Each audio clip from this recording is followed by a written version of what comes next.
What we are effectively facing to our lives online are a number of key threats. One, of course, is the intelligence agencies, the sort of state-level national actors that have this panoptic power to scoop up all our information globally. There's also the other threat from corporate spy companies. I suppose the most notorious over the last few months was something called Pegasus. Pegasus is spyware developed by the Israeli cyber defense company NSO Group.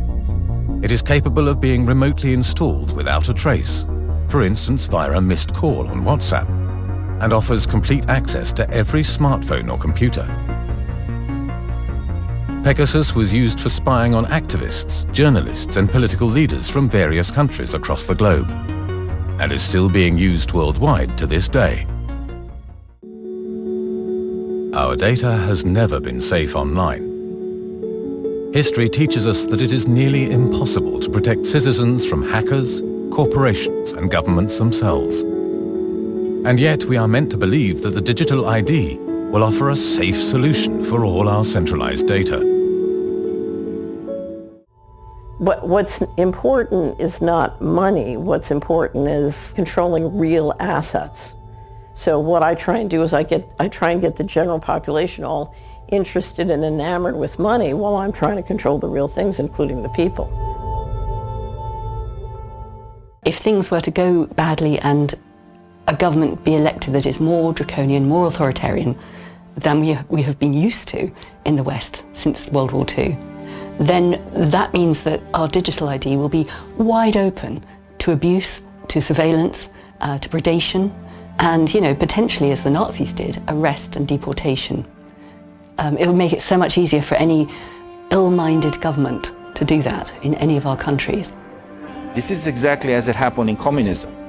In Marxism, they said, no, people do not have rights. They have privileges granted by the government. So as long as you comply with what the government says, they will grant you those privileges. If you don't comply, or if you are an enemy of the state, for example, they will take those privileges away from you. And slowly we see this kind of mentality being implemented in the European Union right now. Because from a mentality, slowly but surely, they will implement this into laws. The problem is these people behave like they are gods, that we have to trust them and we should not question them just because they are in power. Well, because they are in power, we have to question them. Because power corrupts. Power anywhere corrupts. This is the reason why us as citizens and you guys as journalists, you always have to keep an eye on what someone in power is doing. Do you believe they will eventually succeed? No, I think they're going to fail. I really think they're going to fail. You cannot run a complex system with this much top-down control because it's going to break down and it's going to make a mess. It's too antithetical to how intelligence and resources work on this planet. It's just simply incompatible with life.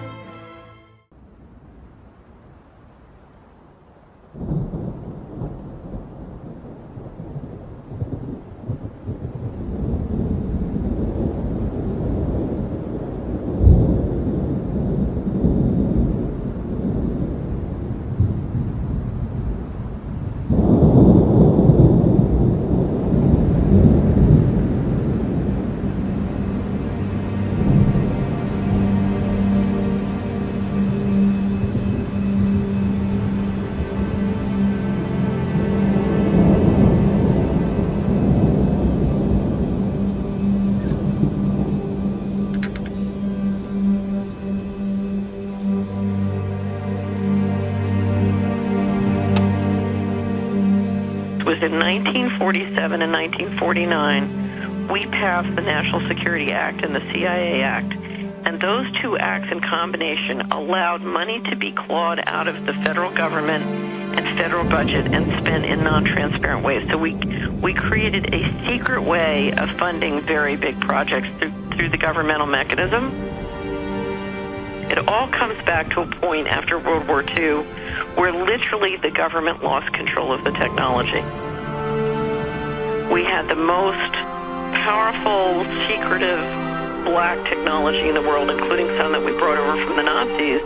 And a lot of what we're dealing with goes back to the fact that we've had since then 50 to 60 years of incredible non-transparent governmental flows going into basically corporate-controlled technology that many of us don't understand. Apple, Microsoft, and Tesla. All three have been on a roll since mid-June. New concerns tonight about the social media giants' role in fake news and elections. These firms have too much power, our economy, and democracy. Everything they're doing online is being watched, is being tracked. Every single action you take is carefully monitored and recorded. Their personal data, which is like gold. We have this trusted digital identity built. Ja, en bij mij gingen er heel veel vraagtekens. Wat is een digitale portemonnee? 10 of the 17 Sustainable Development Goals cannot be met without first closing the identity gap. Digital identity is an absolute horror. Das kommende Jahrzehnt muss Europas Digital Decade sein.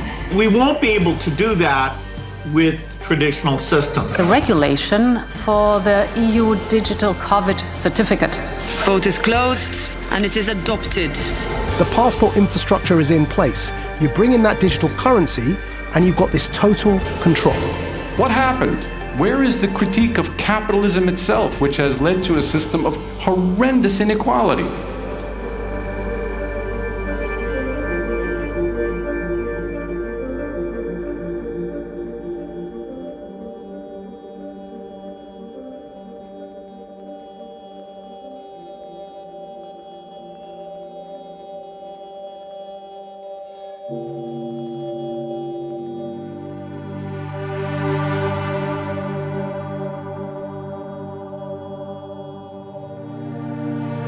Across the globe, our identity is being traded for billions of dollars. How is it possible that something so seemingly elusive as our data has so much value? Data is the new gold, and this is the gold rush. But what does that mean for us? What does it mean for our privacy and for our freedom? Wrapped in a veil of marketing, grand narratives and noble causes, we are presented with a future which may be less rosy than it appears. The Next Web is one of the world's leading tech events. One of the speakers is the former CIA and NSA contractor, Edward Snowden. In 2013, he blew the whistle on the large-scale spy activities that the US government conducted on citizens and governments worldwide. His message is clear. The idea that there was a system of global mass surveillance in the United States, in the United Kingdom, in Australia, in New Zealand, in Canada, right? The media treated this possibility as a conspiracy theory because they could not see why. When we got the evidence, things quickly began to change, but what threats are we missing today? And I think when we look at what's happening as these post-pandemic restrictions, everybody closes borders instantly, then you've got to install apps and all of these different changes. And then just a few years later, you've got in China 25 million people in the city of Shanghai who are not allowed to leave their apartments, who are not allowed to even order groceries. If you couldn't leave your apartment and you couldn't order groceries right now, how long would you last? I think this is where we are moving toward a moment in history right now. That we all feel things are going wrong. Everybody sees the plate beginning to slip in slow motion. We're all reaching it to try to catch it. But if we had known that plate was going to fall, we would have a better chance to catch it. And I am worried that the plate is going to break. Banks are the biggest example right now where, they can cut you off at any moment. You have your money in their hands, and they're supposed to, be good stewards of it.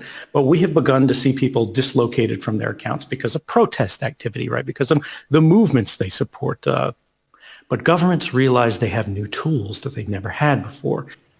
When there is such a popularity, when there is such a dependence on a certain structure, on a certain network, how do we leave it? How do we depart it? How do we progress from it? How do we recognize that the system as it exists today is not good enough?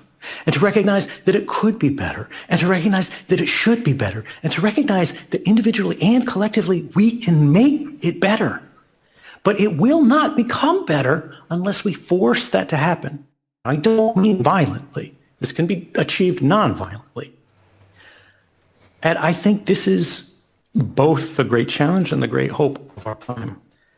And we are being asked by history in this moment right now, what are we going to do with it?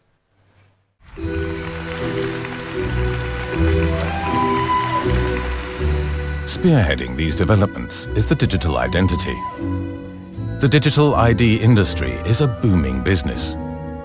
According to analysts, its potential revenue is $30 billion in 2024, which could rise to $50 billion in 2026. It should come as no surprise that big tech corporations like Microsoft, IBM and MasterCard are heavily represented in the lobby for a global system of digital IDs. Jedes Mal, wenn eine Website uns auffordert, eine neue digitale Identität zu erstellen oder uns bequem über eine große Plattform anzumelden, haben wir in Wirklichkeit keine Ahnung, was eigentlich mit unseren Daten passiert. Und das muss aufhören.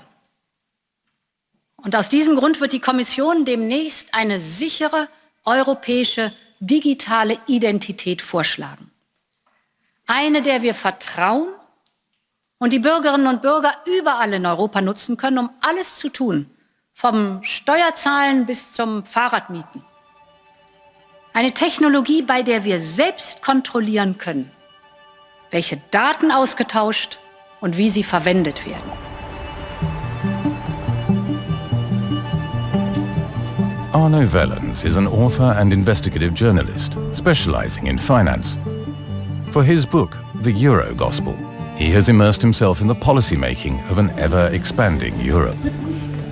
Wellens keeps a watchful eye on the progress of the European digital ID. Welcome to this press conference following the Euro. Hoe het praktisch eruit ziet, de Digital Identity Wallet, is dat jij straks een appje hebt op je telefoon. En daarin zitten eigenlijk al jouw wachtwoorden en je rijbewijs, bankafschriften en elektronisch patiëntendossier. Dat zit allemaal in één appje. De Europese Commissie heeft gezegd, nou wij komen met een toolkit in het najaar van 2022. En daar zitten alle elementen in en alle eisen en de middelen voor hoe dat er specifiek uit moet komen te zien. Maar mensen krijgen straks een app op hun telefoon waarmee ze zowel in social media als met een bank, als met mail, als met de overheid kunnen communiceren en hun vaccinatiebewijs kunnen tonen. Dat is hoe het er praktisch uitziet. A European digital ID is in the works for every EU citizen. An app will enable us to identify ourselves with our smartphone and choose which personal data we wish to share, both online and offline, with government institutions and private companies throughout the European Union.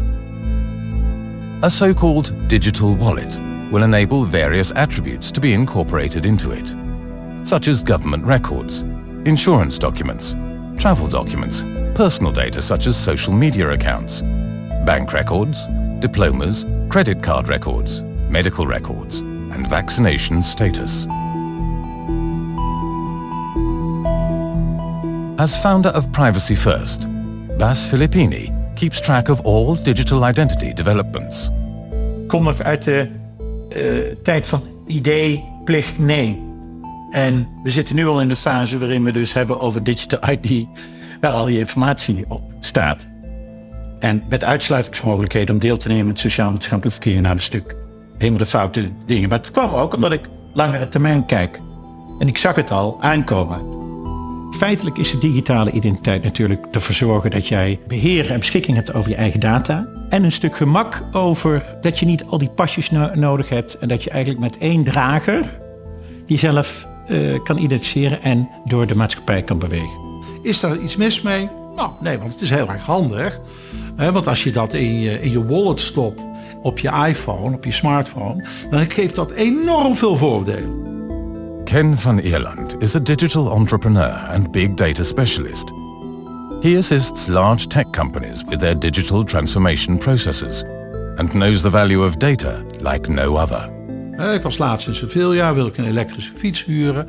En toen moest ik door tal van applicaties stappen om uiteindelijk na een uur dat ik gebruik kon maken van die fiets. Terwijl als ze hadden gebruik gemaakt van de wallet waar al deze informatie had dat in 10 seconden had dat gekund.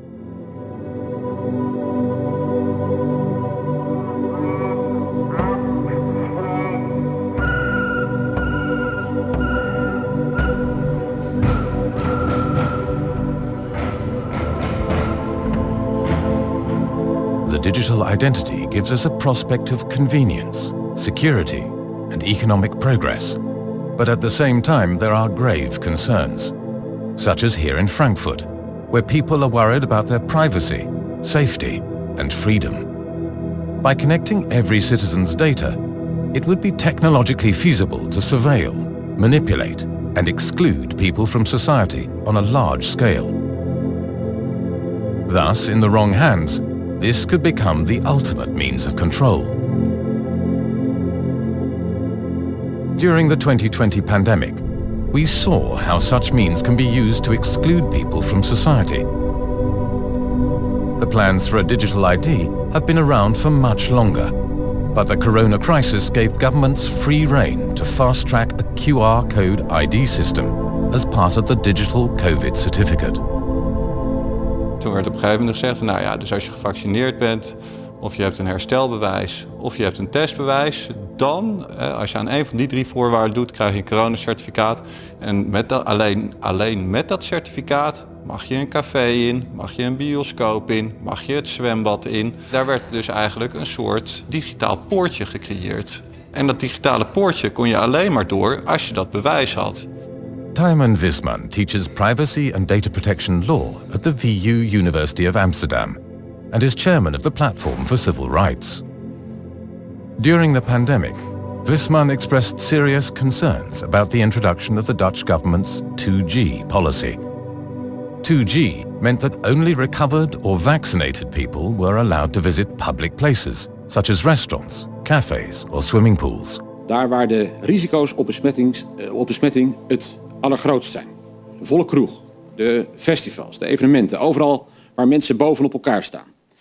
Daar wordt het mogelijk om alleen mensen toegang te geven die gevaccineerd zijn of genezen van corona. Ofwel de 2G-aanpak die we ook in steeds meer landen om ons heen zien. Getest, die derde G, getest kom je dan niet meer binnen. En het werd dus gestimuleerd om je te vaccineren. En uiteindelijk is er een rapport uitgekomen van de TU Delft waarin werd aangegeven, dit werkt helemaal niet. Maar toch gingen we ermee door. In January 2022, the Technical University of Delft stated that the Dutch COVID pass was not functioning as planned. Their research, commissioned by the Dutch Ministry of Health, showed that the 2G and 3G policies contributed little to prevent the spread of the coronavirus. Je ziet dat mensen bereid zijn om, ook al is bepaald beleid inmiddels achterhaald door de wetenschap, dat mensen toch gewoon blijven gehoorzamen aan die technocratische uitsluitingsregimes die zijn gecreëerd. Maar je creëert daar wel een hele gekke samenleving mee. Want de gehoorzamen mogen blijven meedoen en de mensen die kritische noten plaatsen, die worden langzaam eigenlijk uit de samenleving en uit de structuren van de samenleving geweerd. En daarnaast maak je dus ook burgers handhavers. Dan wordt nu opeens de burger, die staat bij het voetbalveld te controleren of jij wel je stippeltje hebt in de buitenlucht. Ik vind niet dat je op zo'n manier een samenleving moet inrichten. Ik vind de QR-samenleving een fundamenteel verkeerde keuze.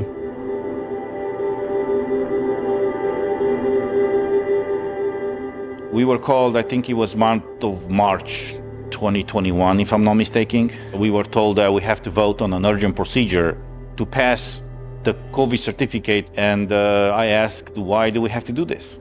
Because an urgent procedure means that we will not have debate, we will not have access to many informations, there will not be a lot of discussions. We will just vote on something that we don't see. I don't feel comfortable, to vote on something that I don't know. Well, you're asking too many questions. Anyway, we have a majority. Then I said, I can't vote for this. Cristian Teres is a Euro parliamentarian who, together with other members of parliament, actively opposed the introduction of the Green Certificate in the European Union. Teres is of the opinion that, foremost, more transparency is needed concerning the contracts for the purchases of 1.8 billion vaccines, a deal that Ursula von der Leyen personally negotiated with Pfizer. The European Court of Auditors also requested an explanation, to no avail. It wanted to know how the contracts came about, on the basis of what scientific evidence, and of what conditions. But von der Leyen refused to share the text messages that she sent to Pfizer's CEO. So after a lot of pressure in the parliament, as the article says, these contracts were disclosed to us and to the public. And I want to show you some of those pages. And you tell me if this is okay for the European citizens to be exposed to this situation where they cannot come to work, they cannot enter a store, they cannot go with their kids to schools, where they cannot freely move from one country to another, unless in one situation is vaccinated with one of these products. So these are the contracts. These are the pages. In a free society, freedom, liberty is the rule. So you see how they changed the relationship now. Now in order for you to freely move, you have to explain or you have to show certain things in order to have the privilege to freely move. But COVID is an infectious disease, right? So it's... Well, it is, but everything that they've done had nothing to do with COVID. COVID was just a pretext. But what I know for a fact from different sources inside of the European Commission is that even before the Green Certificate was approved initially by the European Parliament, the Commission was already talking to certain companies, to build up the infrastructure. And here is mine. So everyone who is fully vaccinated or tested negative or has recovered from COVID can get one.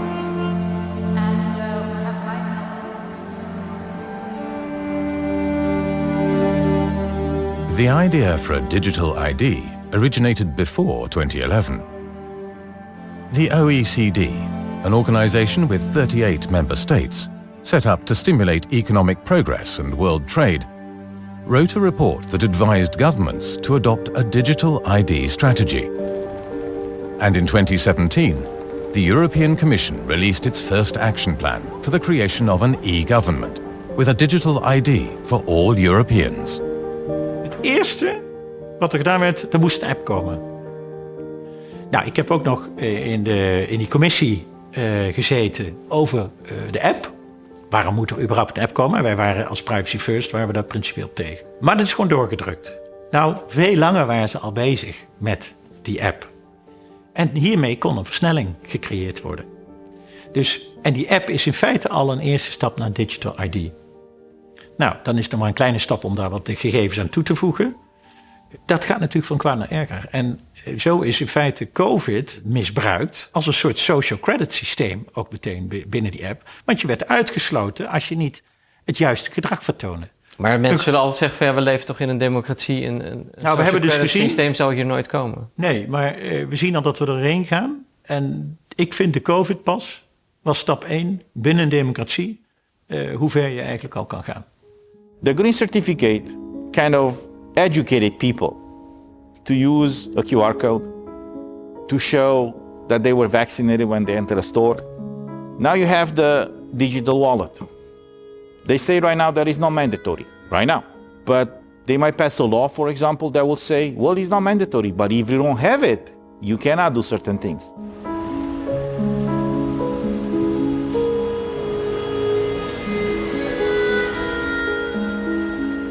James Corbett is an investigative journalist and documentary filmmaker.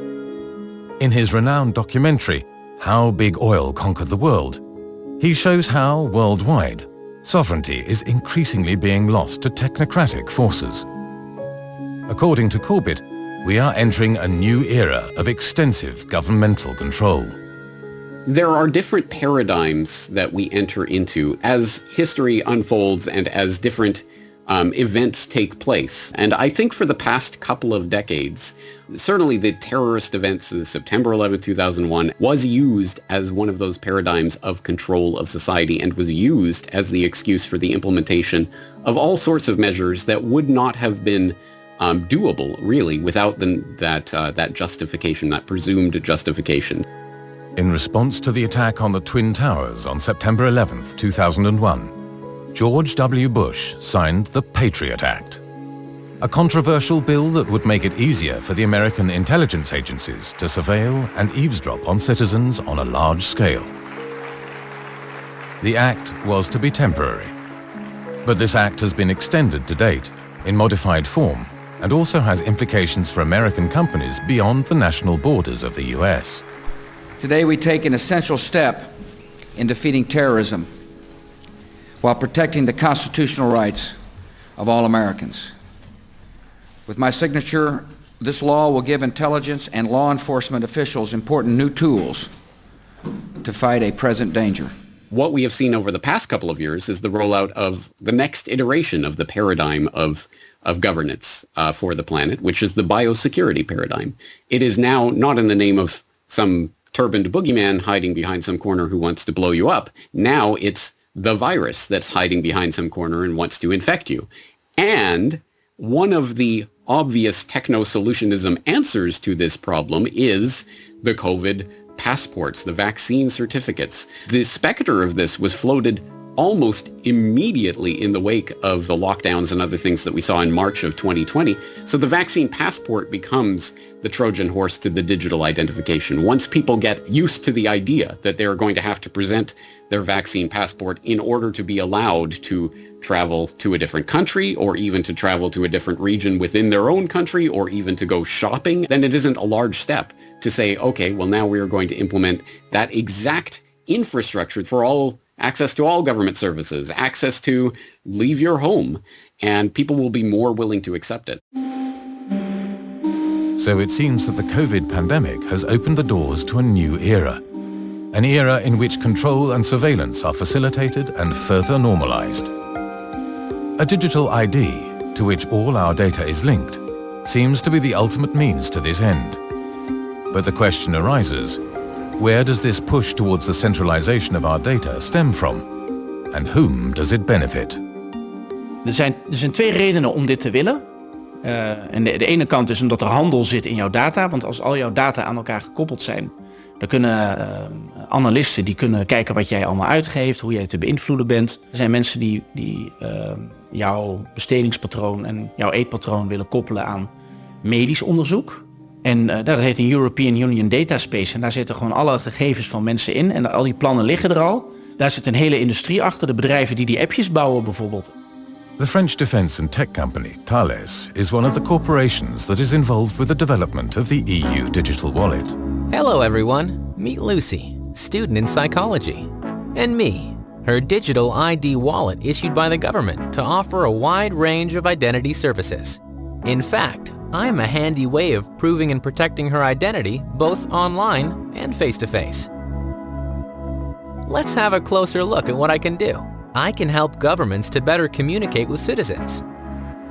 Right now, I'm reminding Lucy of the appointment she needs to schedule for her mandatory vaccination.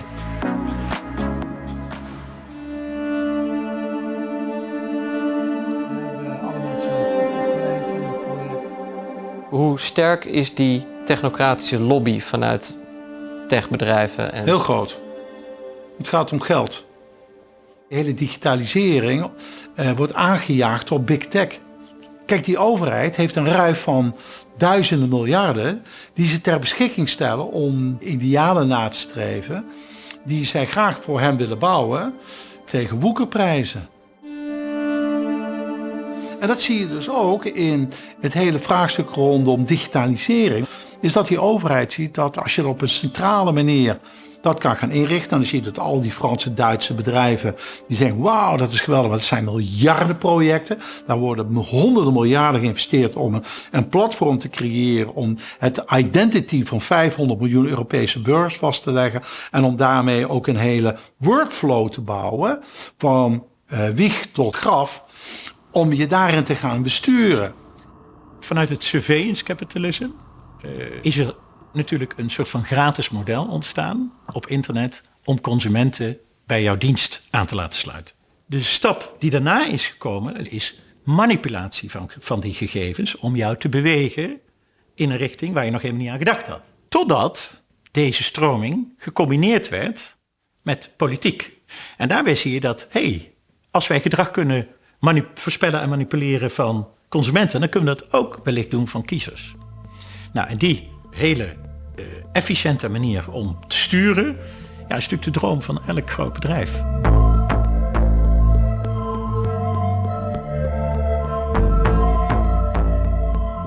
I think we can see the drive towards a digital identification coming through a number of groups that are identifiable, that have identifiable memberships. You could look, for example, to ID 2020 Alliance and its founding partners, including Microsoft and Accenture and the Rockefeller Foundation and Gavi, the Vaccine Alliance. Or you could look at something like ID4D, the World Bank project, which boasts among its membership the Bill and Melinda Gates Foundation, the Omidyar Network, the UK government, NORAD, which is attempting to introduce identification for development. Across the globe, we see a range of large NGOs cooperating with governments and central banks to develop the digital ID. Such as the ID4D initiative, a project of the World Bank, and the ID 2020 Alliance, a partnership between mainly big tech companies such as Microsoft and Accenture, and philanthropic foundations such as the Bill and Melinda Gates Foundation and the Rockefeller Foundation. Nou, wat je ziet achter de digitale identiteit is de industrie. Dat is een heel duidelijk verhaal. En de industrie heeft een nieuwe truc gevonden, namelijk zich voordoen als NGO. Daarmee komen ze in feite heel onafhankelijk over, maar het is een dekmantel, zou je het kunnen noemen. En dat zie je dus, de World Economic Forum, je ziet ID 2020 projecten, Gavi en nog een aantal van dat soort dingen. En wie zit er daar dan achter? Je komt elke keer dezelfde namen tegen, maar het is in feite een verzameling van Big Tech, Big Finance, Big Pharma, Big Media. I think the idea of the nation state as the organizing principle for power in the world is an increasingly antiquated notion since the founding of the post-World War II order. In regional groupings that are increasingly, I think, openly and undeniably controlled by transnational interests of multinational corporations, financial interests, NGOs of various sorts, and we see that reflected in the membership of these various digital identity alliances. One of the largest and most influential NGOs is the World Economic Forum, founded by the German engineer and economist Klaus Schwab. Your Excellencies, ladies and gentlemen, it's my great honor to participate for the 8th time at this important meeting.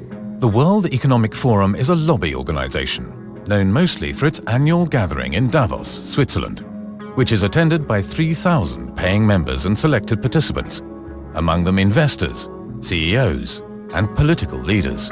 In de politiek wordt ontkend dat zij grote invloed hebben. In hoeverre is dat waar? Nou, dat klopt natuurlijk niet. Een lobbypartij heeft altijd invloed. De lobbyisten lopen in en uit in Brussel. En dat geldt ook in de Verenigde Staten. Dus dat ze geen invloed zouden hebben, dat vind ik echt puur naïviteit.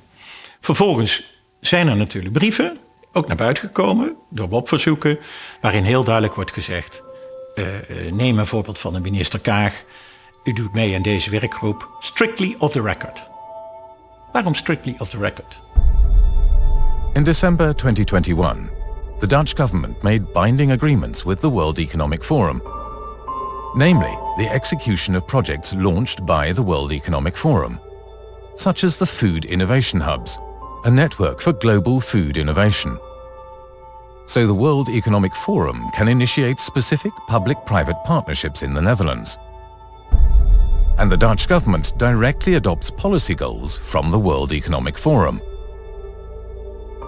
One of the ways the World Economic Forum influences governments is the publication of research papers. It is common for these to be copied directly into the policy directives of governments. In 2016, the World Economic Forum published the report A Blueprint for Digital Identity. Stakeholders worked on the research for 12 months.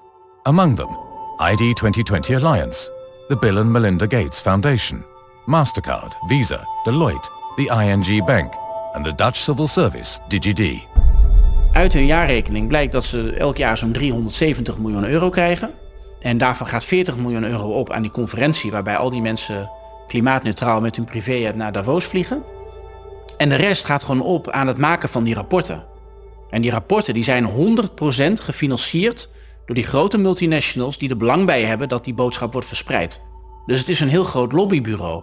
En dan kun je je afvragen, ja, hoe omvangrijk is het? Hoe invloedrijk is het? Nou, in de jaarrekening van het World Economic Forum staat dat zij een actiecommissie hebben. En dat zien zij als een ministerie van Buitenlandse Zaken van het World Economic Forum. Zo heet dat ook. Dat kan rechtshandelingen verrichten. Dat kan contracten sluiten met de Nederlandse overheid. Als er een geschil ontstaat, dan is niet de Nederlandse overheid het hoogste gezag. Maar dan moet er naar een internationaal tribunaal worden gegaan. Een arbitragecommissie. Dus de regering die accepteert dat World Economic Forum gewoon als een contractpartner. De vraag die je moet stellen is het gezond dat een groep bedrijven zoveel invloed heeft op het beleid van de regering? En dat betekent eigenlijk, we hebben geen tegenmacht internationaal op industriële belangengroepen. En daarmee zie je dat ze in feite de macht pakken en het geld pakken. Maar als je met bedrijven te maken hebt en belangengroepen die 10 keer de grootte hebben van jouw nationale economie en macht en relaties wereldwijd, ja, dan ben je eigenlijk kansloos als land. In February 2021, the Dutch ruling coalition presented a policy letter concerning digital ID. In this letter, the Dutch Secretary of State refers to 2 reports, one by the World Economic Forum and one by McKinsey. The World Economic Forum mentions 3 causes for the rollout of the digital ID. The prevention of an exponential growth of various login data. The lack of control over user data. And that 70% of European citizens do not finalize their online purchases, causing a loss of potential revenue for web stores. The McKinsey report indicates that digital ID would offer economic opportunities. But this is based on research done in various developing countries, such as Nigeria, India and Ethiopia. So in the end, its economic rationale appears flawed. Die webwinkels, Amazon, bol.com, en hun lobbyisten die hebben berekend via een Deens bedrijf dat er voor $4 triljoen per jaar aan impulsaankopen niet doorgaat. En dat komt als jij op je telefoon zit. Hè. Als jij een reclame ziet, dan gebeurt het heel vaak dat mensen moeten inloggen. Ze moeten een paar stappen doen vanaf het zien van de reclame tot de daadwerkelijke betaling waarmee de koop definitief is. En dat zou makkelijker gaan als wij een digitale identiteit hebben die gelijk is op al onze devices. En dat is de enige economische wetenschappelijke onderbouwing die de regering aan de Nederlandse Kamer kan presenteren. Dus dat wij meer impulsaankopen gaan doen, zodat de economie stijgt. Dat is winst voor de grote bedrijven, voor Amazon, bol.com. En dat wordt gepresenteerd als een winst voor burgers. En daarom wordt dat gedaan. Ik heb het idee dat we steeds minder democratisch worden. Dat het democratisch gehalte van de Europese samenleving steeds meer ten doel komt van een kleine groep. En dat we democratisch niet meer gehoord worden, dat er voor ons beslist wordt door mensen die niet democratisch gekozen zijn. Mevrouw van der Leyen is benoemd en is niet gekozen. Frans Timmermans is niet gekozen, die is benoemd. Dus al die mensen, al die commissarissen die er zitten, ook die grappenmaker, die voormalige CEO van Atos, die benoemd is tot Eurocommissaris voor digitalisering, is gewoon benoemd. En die mensen die bepalen wel ons leven. Dat is gevaarlijk.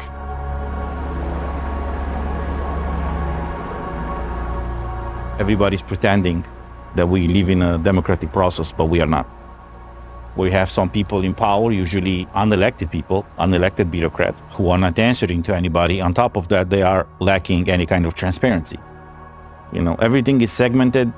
You just see, you know, a proposal comes on your desk, and usually there are backdoor deals before a proposal come to us. And seeing what was happening, for example, with the green certificate, what is happening now with many other things where there's clearly lacking any kind of transparency, this is a problem.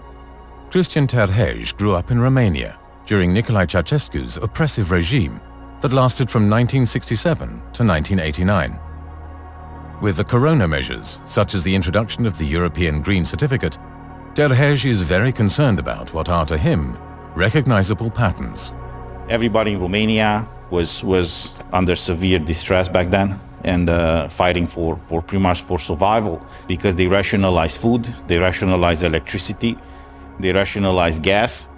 If you dare to complain or to oppose, for example, what was happening, you were immediately persecuted by the Secret Service. Seeing what is happening right now all across Europe, especially now being a member of the European Parliament, I don't want that experience again by Western Europeans in this case, and this is the reason why I'm heavily fighting for fundamental rights, for freedom and liberty. We're sort of at a knife edge at the moment. If we carry on going down the same path that we've become used to, and younger generations just take for granted, I think we are all going to be absolutely royally screwed, privacy-wise, human rights-wise, even democratically. Annie Machon is a former employee of the British intelligence agency MI5. In 1997, she and her ex-partner David Shayler became whistleblowers by lifting the veil on large-scale illegal spying by British intelligence agencies. Among other things, David Shayler revealed to the newspaper The Mail on Sunday that in 1996, the British Secret Service paid £160,000 to various terrorist organisations with the goal of assassinating Muammar Gaddafi, then leader of Libya. A number of his bodyguards were killed in the assassination attempt. Knowing the paper was about to publish, Machon and Shayler decided to escape to Europe. If you're travelling around Europe and you know that MI5 and the secret police are hot on your trail, because we've been on the inside, we knew all the tricks of what they could do in order to trace us. You had to pay everything in cash, you couldn't use ATMs, you couldn't book hotel chains because they could find out through those systems. So it's very much a case of just getting on a train with no warning, not prepaying for any tickets, disguising ourselves. So we keep moving around all the time. After what Machon had seen and experienced, she became an author, activist and public speaker. With her knowledge of data security, she fights for more privacy and security online.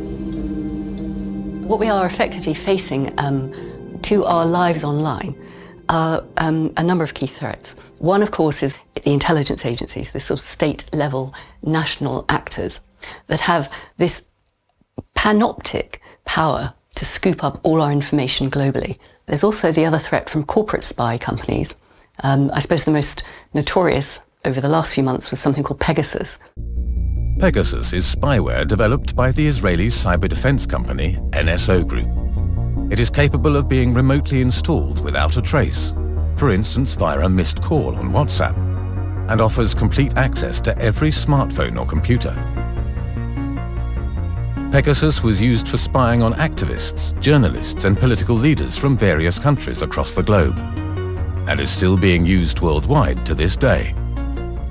And then I think the third vulnerability for us when it comes to privacy, we the people living our lives online, would be what I call the data farming, the data harvesting, which is what the big corporations do. They monetize our data. I mean, most people are aware of that aspect. But the sheer extent of how that can be micromanaged and microanalyzed, I think has only become more obvious to some people over the last few years. In March 2018, the social media platform Facebook landed itself in hot water after sharing its users' personal data on a large scale. In collusion with British political consultancy Cambridge Analytica, the personal data was used to manipulate the 2016 US presidential elections and the Brexit referendum, with highly specific targeting and misinformation. Tonight, Mark Zuckerberg once again facing skeptical lawmakers, pushing him on Facebook's failure to protect its users' private information. It seems as though you turned a blind eye to this, correct? Congressman, I disagree with that assessment. Never before in history had personal data been abused on such a large scale. And so authorities agreed that this should never happen again.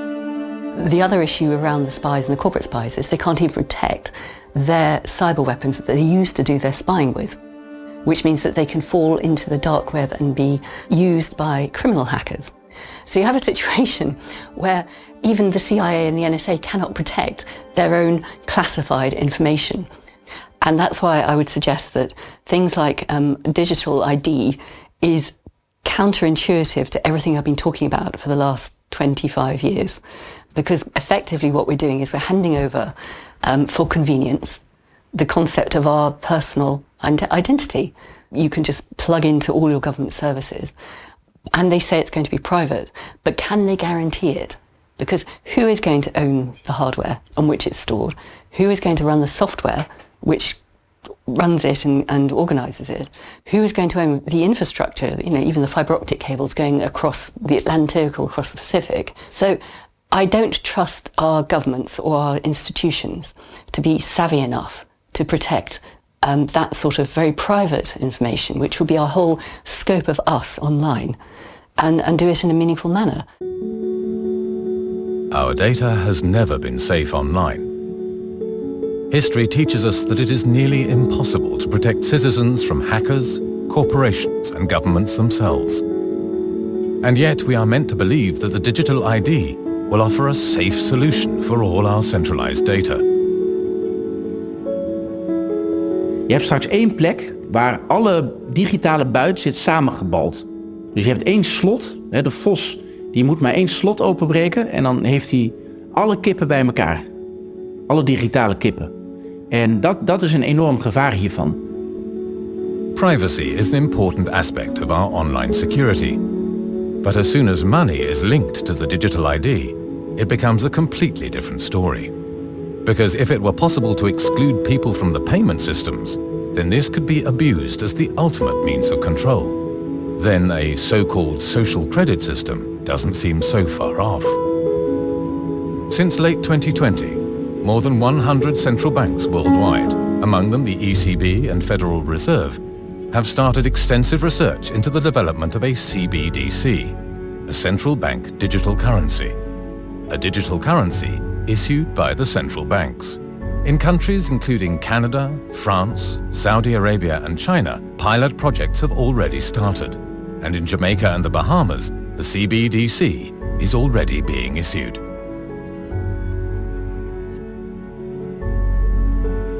Mahir Al-Kaya is Member of Parliament for the Dutch Socialist Party and Rapporteur of Central Digital Bank Money for the Dutch House of Representatives.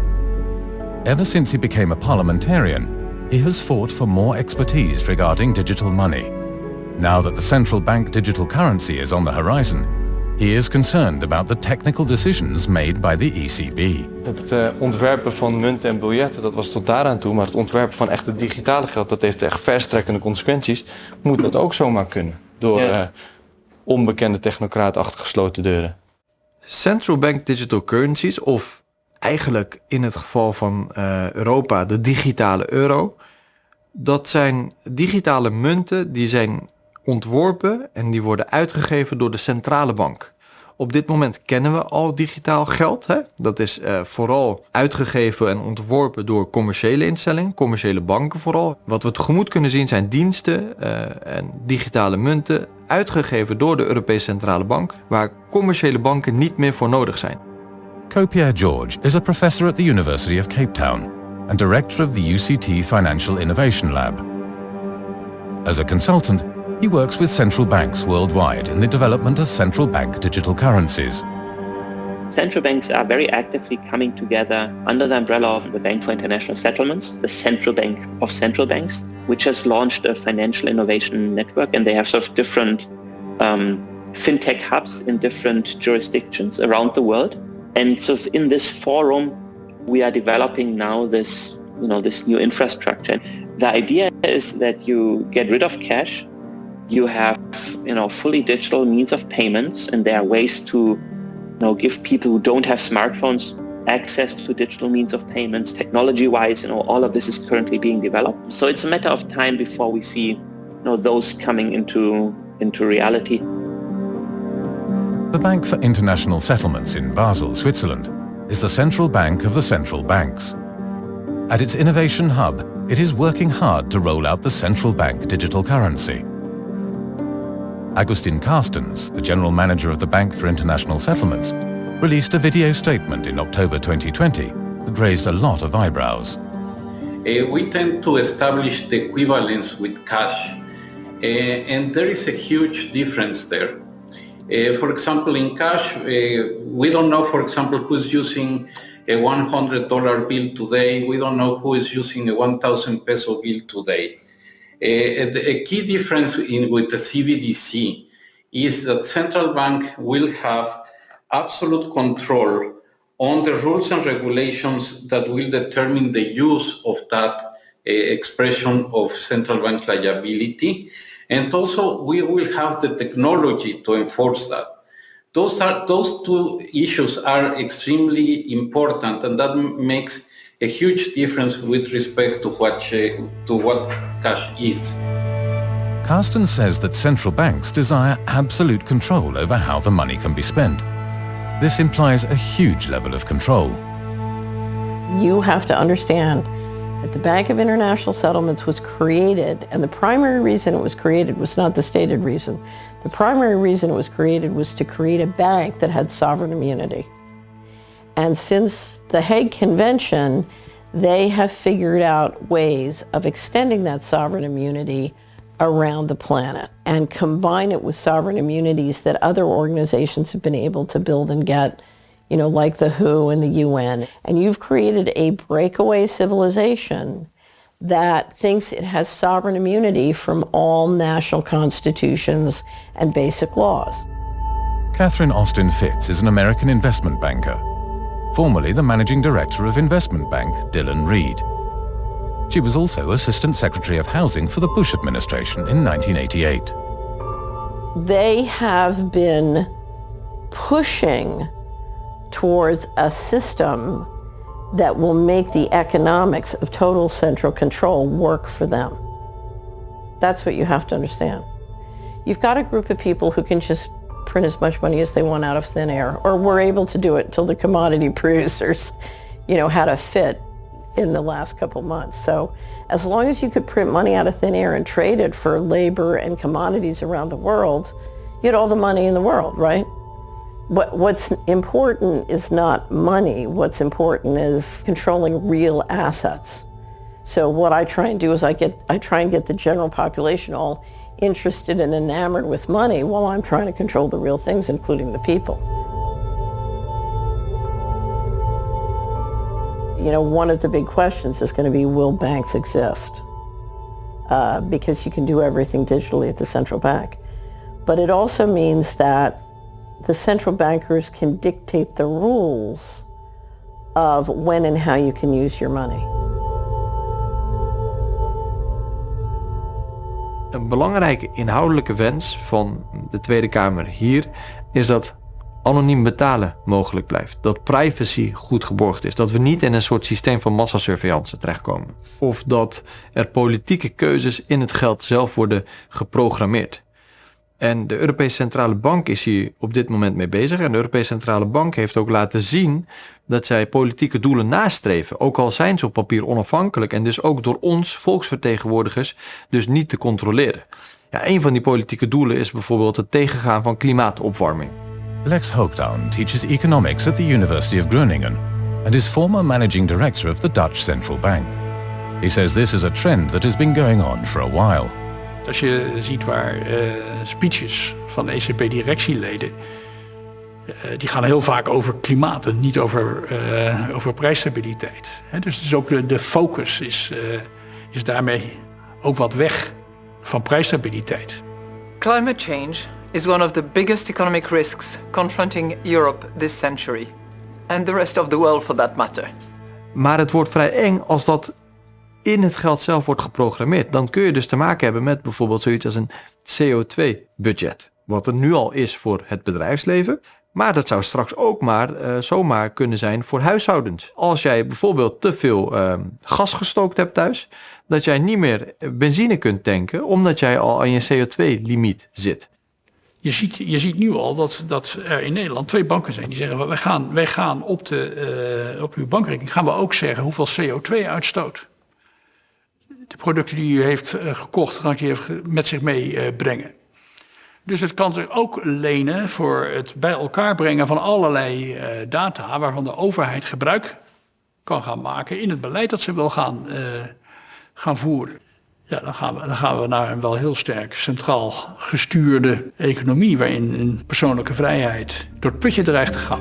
For some time now, the Dutch banks ING and Rabobank have been working on a payment system that can keep track of the carbon footprint of their customers. And in 2019, MasterCard introduced the first credit card that automatically blocks itself when a set carbon emission quota is exceeded. Since then, we've seen banks across the globe developing such payment systems in partnership with tech startups. Barbara Baarsma, CEO of the Rabo Carbo Bank, advocated on Dutch radio for a carbon budget for each Dutch citizen. Als we nou eens iedereen, laten we beginnen in Nederland, die uitstootrechten verdelen en dat elk huishouden of elke burger een hoeveelheid uitstootrechten krijgt, zodat we opgeteld niet meer uitstoten dan onze grens.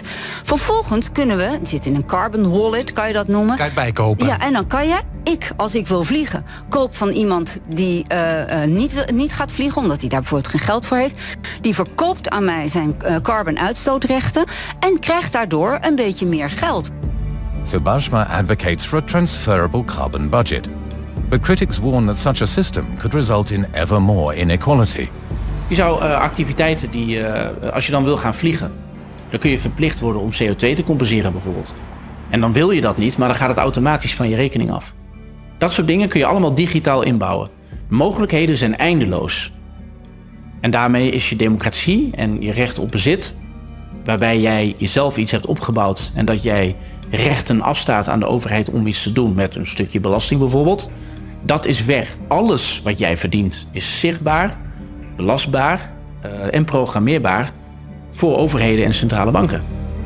Er zijn mensen die zeggen, zo'n digital currency kun je ook heel goed gebruiken. Daar kun je gewoon de rente op negatief op zetten. As soon as all payments run through a central bank, it could be possible to reduce interest rates to below 0%. Annual reports of the ECB show this to be a recurring topic for discussion. De centrale bank die heft dan belasting, vermogensbelasting eigenlijk, op jouw spaartegoeden, kan dat naar eigen inzicht uitgeven. Het is voor jou een last, hè? Als jij negatieve rente hebt, dat is gewoon geld dat van jouw rekening afgaat. Nou, dat gaat naar een andere instantie toe. Dus de centrale bank had altijd een heel beperkt en duidelijk mandaat. Maar de centrale bank die wordt steeds politieker en politieker en politieker. En die eigent zichzelf het recht toe om belasting te heffen. En dan krijg je dus een situatie dat je belasting heft zonder democratische verantwoording. Dat is geen vooruitgang. Dan ga je terug in de tijd. To me, there's no more important issue because without a national sovereignty, you're going to lose individual sovereignty. So this war is going to come down to individual and national sovereignty. And with it, can the central bankers implement taxation without representation? And of course, their way to do it is to end currencies with, they call it a currency, CBDC, but it's not a currency, it's a control grid. It's a control grid that will permit them to run things centrally with AI and software and to tax without representation. And if they get their way, they will destroy not only all national sovereignty, they'll destroy all individual sovereignty.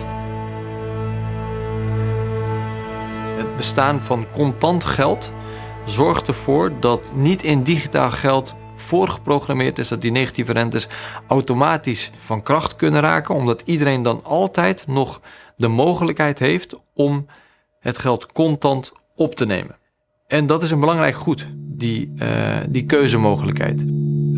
In recent years, the use of cash has seen an enormous decline. In 2021, research carried out by the Dutch Central Bank showed that before the pandemic, 32% of all purchases were made using cash. During the pandemic, this dropped to a mere 20%. Brett Scott is an author and self-described financial hacker. In search of material for his books, he has immersed himself in the world of the City of London.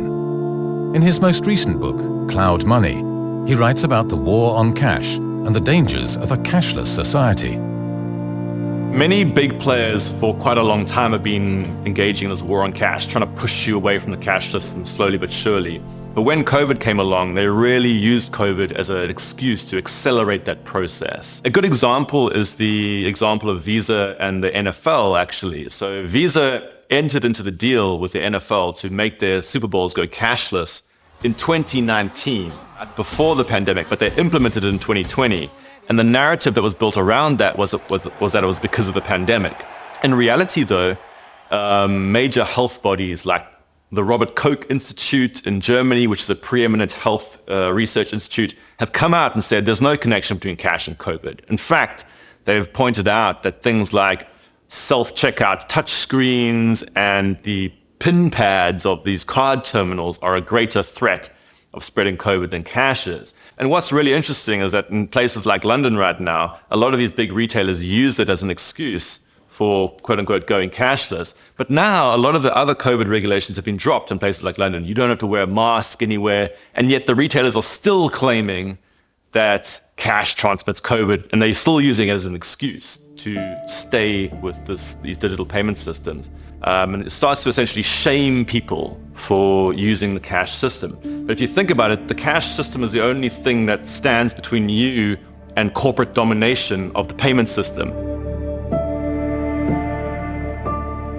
Als commerciële banken dan ook nog eens allemaal geldautomaten gaan weghalen, bankfilialen gaan sluiten en ook nog eens, dat is een laatste trend, geld in rekening gaan brengen bij mensen die contant geld willen opnemen, ja, dan wordt het nog onaantrekkelijker dan het al was, dat contante geld.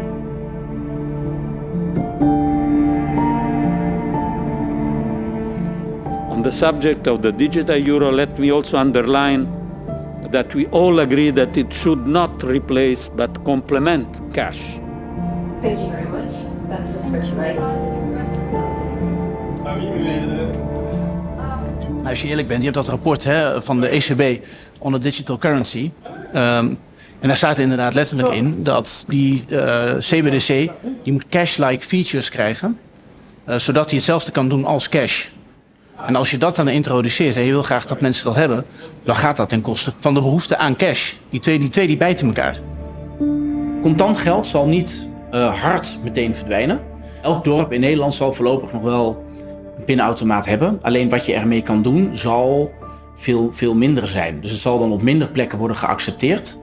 Dus dan is het dus niet helemaal weg, maar dan wordt het gewoon langzaamaan verdrongen. Je ziet tegelijkertijd dat de cryptocurrencies, die zullen meer en meer gereguleerd worden. Dus als er op een gegeven moment geen alternatief is voor het geld van de centrale bank, ja, dat is toch een gevaarlijke wereld als de macht in verkeerde handen komt. Daarom is het ook goed om er nu al bewust te zijn van wat we hier aan het creëren zijn. En ons niet zeggen van ja, dit gaat maar om iets kleins enzovoort. Als er eenmaal is, ja, dan is veel moeilijker om er dan nog greep op te krijgen.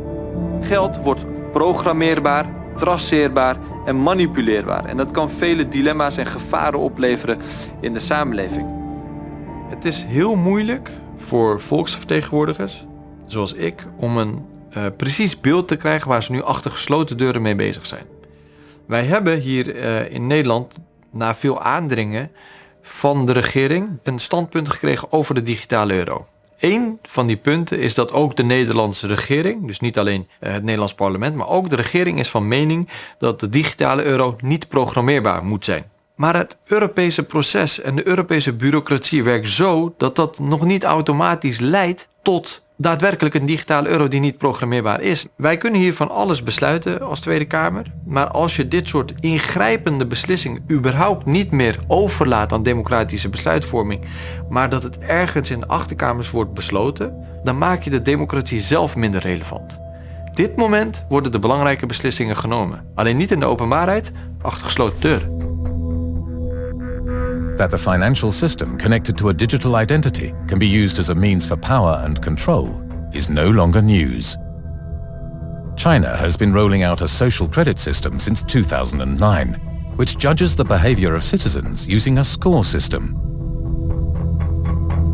Since the pandemic, we've seen the Chinese authorities ramping up surveillance and big data to control citizens. The powerful Chinese COVID tracking system, linked to a digital ID, was also used to prevent protests. In May of 2022, in Henan province in China, there was a bank protest that was being planned, and everyone who was going to this protest, all of a sudden their travel documents were turning red, as in they cannot pass this border, they cannot go and travel to the planned protest. And because everything was digitalized, they just received a warning from the government that you cannot take your money out because you protested against the COVID measures, and you're not entitled anymore to your own money. The way the social credit system works is that if Chinese citizens behave in a manner deemed inappropriate by the authorities, they lose points and are automatically blacklisted, losing them certain rights and privileges. These far-reaching systems of control that impose travel restrictions on citizens or freeze bank accounts were, until recently, something that could only occur in authoritarian regimes. Until 2022, when the bank accounts of protesting citizens were also blocked in Canada. Je had in Canada wat protesten tegen Trudeau, tegen de premier. En dat waren truckers. Die waren het er allemaal niet mee eens met een bepaald vaccinbeleid. Dus die gingen ook wat blokkeren. En was er een crowdfunding gestart om die truckers wat te helpen, zodat ze ook bij een blokkade eten kregen en een dekentje en weet ik wat. Toen heeft de regering gezegd van wij zijn het niet eens met zo'n crowdfunding. En die hebben toen rekeningen van mensen geblokkeerd. En ook bepaalde crowdfunding sites gewoon ongeldig verklaard. In an attempt to end the blockades in Ottawa, Canadian Prime Minister Trudeau used an ultimate means of power, the Emergency Act from 1988. This enabled the government to block the bank accounts of the truckers and their sponsors. Canadians perceived this action as a power grab by a totalitarian government. Due to heavy criticism, Trudeau was eventually forced to unfreeze the accounts. But it did show that even in a Western democracy, the digital financial system can be used as a far-reaching means of control. At the moment, it's already quite easy for governments to use the financial system to, impose sanctions, to block truckers from receiving payments because they disagree on their political ideology or they disagree on the form of protest. So we already have those means. The question is whether a central bank digital currency makes it easier to do this, and I think the answer is yes. Technology-wise, if you have a more efficient currency, the risk of abuse is also there. En wat je nu dus al ziet gebeuren is dat overheden zichzelf het recht willen kunnen geven om bepaalde acties gewoon niet eens van de grond te laten komen. En als je dat doortrekt naar CBDC, dan zou je kunnen zeggen, met CBDC is het onmogelijk om bijvoorbeeld een bepaald type protestacties te financieren. En dan wordt jouw geld dus heel politiek. Implementation of that type of technocracy becomes that much more easy when everything is digitized, including our identities, and when that is tied into our bank accounts. So we really are at a precipice, and I wonder how much of the population really understands the gravity of what it is we're facing.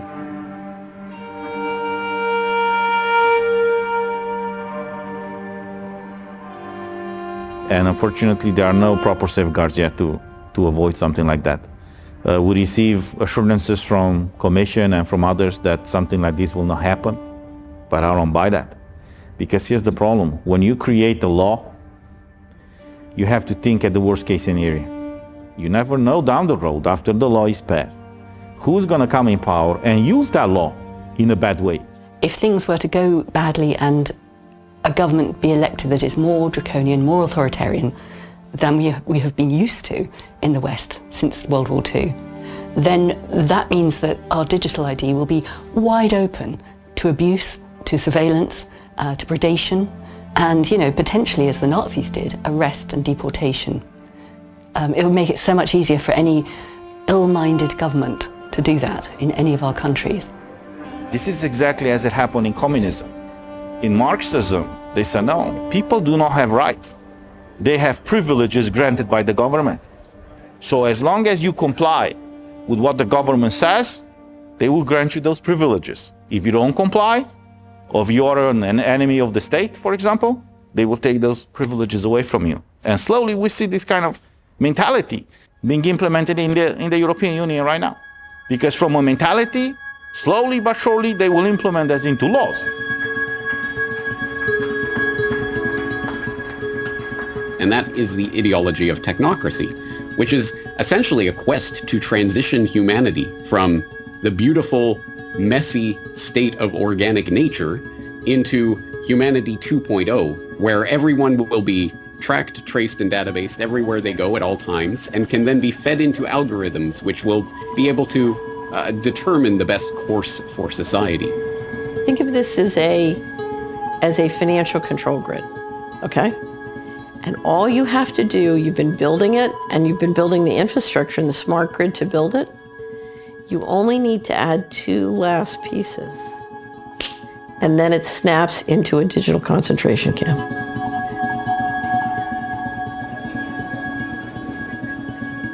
The problem is these people behave like they are gods, that we have to trust them and we should not question them just because they are in power. Well, because they are in power, we have to question them. Because power corrupts. Power anywhere corrupts. This is the reason why us as citizens and you guys as journalists, you always have to keep an eye on what someone in power is doing.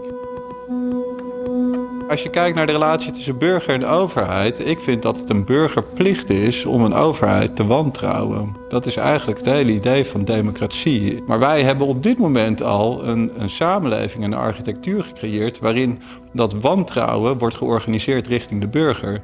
Daar zijn we nu al. En dan moeten we nu de bankiers gaan vertrouwen over wat er met het geld gaat gebeuren.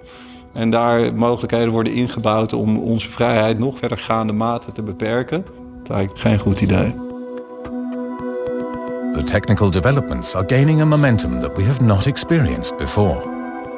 With exponential growth, driven by large profits of tech giants and a centralist appetite for control by central bankers, huge steps are being taken to build a technocratic network around us.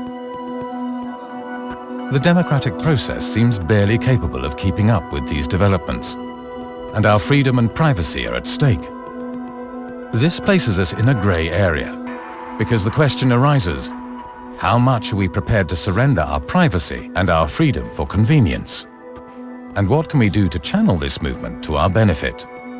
I think people need to start looking for and leveraging all of those things that they can do to detach themselves from a system of technocratic control. And what that means in specific terms, I think, is creating and fostering communities of interest where people will be able to voluntarily and independently choose to come together to interact on the things that they want to accomplish, rather than being put into systems where you have no choice. You are simply another cog in the machine that is being constructed.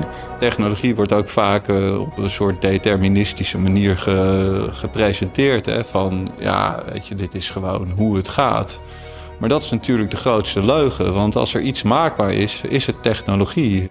Maar je kan wel degelijk in de fase van het ontwerp van die technologie, kan je fundamentele keuzes maken. En op basis van die fundamentele keuzes kan je ervoor zorgen dat bijvoorbeeld de privacy van burgers beschermd blijft. Kan je ervoor zorgen dat uitsluiting niet mogelijk wordt gemaakt of heel moeilijk mogelijk wordt gemaakt. Door middel van technologie kun je juist veel beter op dit moment decentraal organiseren, samenwerkingen op andere manieren in gaan vullen. En de technologie ten goede gebruiken om meer vrijheid, meer vertrouwen en meer liefde in de samenleving te bewerkstelligen. We moeten wel naar verandering. En daar staan we ook op het punt, maar we kunnen naar een hele positieve verandering. Ja, en die komt vanuit onszelf en niet vanuit geld, macht en ego.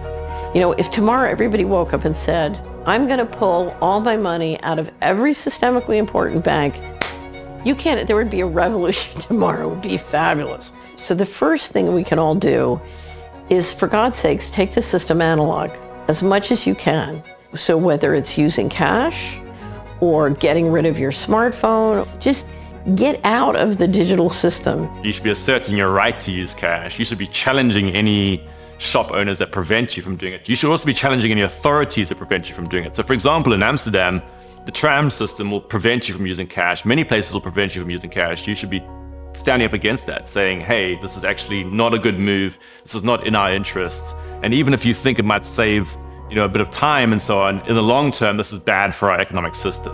So obviously that means a rejection of systems that try to catalog and reduce human nature down to a digital ID, a biometric face scan or fingerprint or something along those lines, and more towards natural, organic, lived humanity of face-to-face interactions. We are clearly at a crossroads in history. A crisis is forming that we cannot yet foresee, and the call for a new system and a new form of society is greater than ever before. But the question is whether this should be a centralist, tech-driven society, or whether we can use this technology to work together in a decentralized way for a sustainable world, with guaranteed privacy, self-determination, and freedom. Do you believe they will eventually succeed? No, I think they're going to fail. I really think they're going to fail. You cannot run a complex system with this much top-down control because it's going to break down and it's going to make a mess. It's too antithetical to how intelligence and resources work on this planet. It's just simply incompatible with life.